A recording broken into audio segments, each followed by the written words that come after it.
CPC civil procedure code এটা নীতিগতভাবে অনুমোদিত হয়েছিল, আজকে চূড়ান্তভাবে অনুমোদিত হয়েছে। এটা খুবই গুরুত্বপূর্ণ একটা আইন। আপনারা জানেন বাংলাদেশের সিভিল মামলা নিষ্পত্তি হতে বছরের পর বছর এমনকি যুগের পর যুগ লাগে। আমরা এখানে অনেকগুলা চেঞ্জ এনেছি, তার মধ্যে কয়েকটা শুধু গুরুত্বপূর্ণ চেঞ্জের কথা আপনাদের বলি।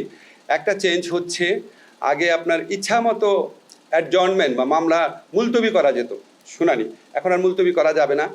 আগে সিপিসির মামলাতে প্লেইন্ট বা আর্জি যেটা এবং এটার উত্তরে যে রিটেন স্টেটমেন্ট দিত, এটা আপনার আইনজীবীরা পড়ে পড়ে শোনাতো, বিভিন্ন শুনানির সময় পড়ে পড়ে শোনাতো এবং সেখানে কনসার্ন ব্যক্তি আপনার ওটাতে সম্মতি দিত, তারপর আদালত সেটা শুনতো।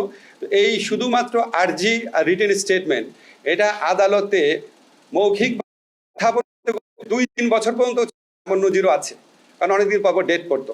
তো আমরা বলেছি এখন প্লেইন্ট আর রিটেন স্টেটমেন্ট লিখিত আকারে যেটা দিবে সেটাই যথেষ্ট, এটা আদালতের উপস্থাপন, মৌখিকভাবে উপস্থাপন করতে হবে না। আর এটা যিনি জানেন আপনার সিভিল মামলা যারা একটু আপনাদের অভিজ্ঞতা আছে, মামলা রায় পাওয়ার পর এক্সিকিউশনের জন্য আলাদাভাবে আবার মামলা করতে হতো, সেটাও করতে হবে না। এবং আমরা প্রসেস সার্ভিংয়ের ক্ষেত্রে, সমন জারিটারির ক্ষেত্রে সেখানে আমরা অনেক সহজসাধ্য পদ্ধতি উদ্ভাবন করেছি। আমরা আশা করি সিভিল মামলা দ্রুত নিষ্পত্তির ক্ষেত্রে এই আইন খুবই গুরুত্বপূর্ণ ভূমিকা রাখবে। তবে আমরা জানি আপনাদের সবচেয়ে বেশি আগ্রহী হচ্ছে সাইবার সুরক্ষা আইন নিয়ে।